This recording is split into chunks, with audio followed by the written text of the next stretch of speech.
Բարև ձեզ, խոսենք ատրիովենտրիկուլար պաշարումների մասին։ Ատրիովենտրիկուլար պաշարումները առաջանում են նախասրտերի և փորոքների միջև իմպուլսի հաղորդչականության խանգարման հետևանքով։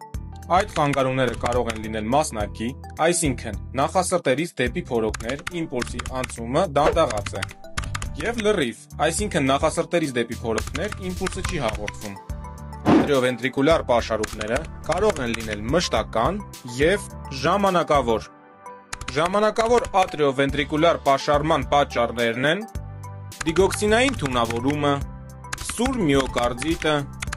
ատրիովենտրիկուլար հաղորդչականությունը ընկճող դեղորայքները և սրտամկանի ինֆարկտը։ Մշտական ԱՎ պատճառներն են տարիքային փոփոխությունները, բնածին արատները, կարդիոմիոպաթիաները և նորից սրտամկանի ինֆարկտը։ Ըստ ծանրության աստիճանի, ատրիովենտրիկուլար պաշարումները բաժանվում են 3 աստիճանի։ Առաջի աստիճանի ատրիովենտրիկուլար պաշարումը առաջանում է նախասրտերից ատրիովենտրիկուլար հանգույցի միջով դեպի փորոքներ իմպուլսի ուշացած փոխանցման հետևանքով։ Իմպուլսի հաղորդումը լինում է, սակայն մի փոքր ավելի դանդաղ։ Կլինիկորեն այն չի արտահայտվում։ Էլեկտրոսրտագրության պատկերը հետևյալն է. առկա է կանոնավոր ռիթմ, P ատամիկները նախորդում են բոլոր QRS կոմպլեքսներին, սակայն PR ինտերվալը գերազանցում է 200 մվթ-ը։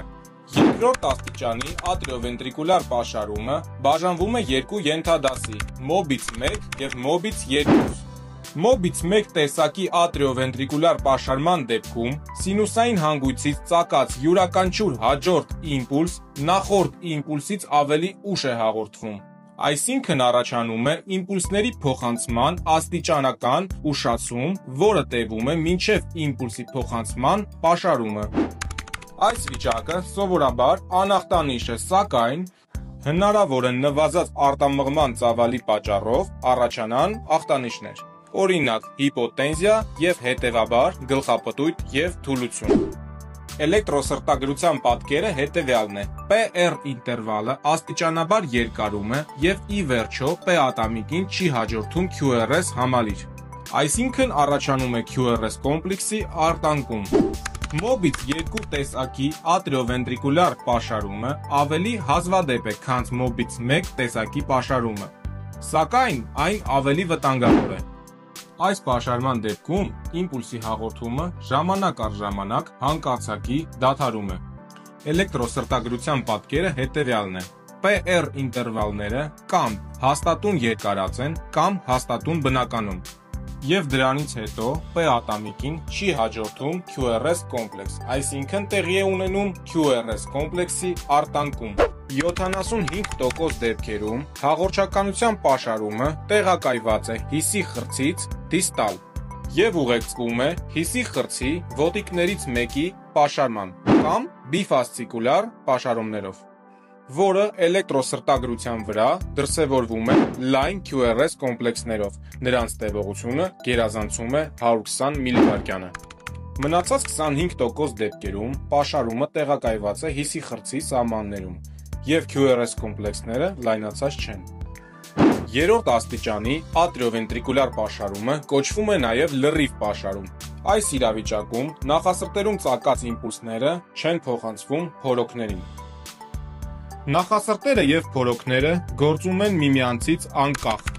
Նախասրտերը ապաբևեռանում են և կծկվում սինուսային հանգույցում ծագած իմպուլսներով 60-ից 100 անգամ մեկ րոպեվա ընթացքում։ Փորոքային ռիթմը կարող է ծագել ԱՎ հանգույցից և տատանվել 40-ից 60 զարկ մեկ րոպեվա ընթացքում, սակայն ավելի հավանական է դրա ծագումը Պուրկինեի համալիրում։ Այս դեպքում փորոքների ռիթմը տատանվում է 20-ից 40-ի սահմաններում։ Էլեկտրոսրտագրության պատկերը. P ատամիկները ձևավորվում են QRS կոմպլեքսներից անկախ և չեն նախորդում նրանց։ PP ինտերվալները համապատասխանում են միմյանց և նույնձև RR ինտերվալները իրար համընկնում։ Քանի որ փորոքները րոպեվա ընթացքում կծկվում են 20-ից 40 անգամ, որը միանշանակ բավարար չէ ադեկվատ րոպեական ծավալ ապահովելու համար, հետևաբար այս տեսակի պաշարումները պաշարները ուղեկցվում են հիպոտոնիայով եւ այստեղից բխող թուլությունով, գլխապտույտով, ուշագնացություններով եւ նույնիսկ արիթմոգեն շոկով։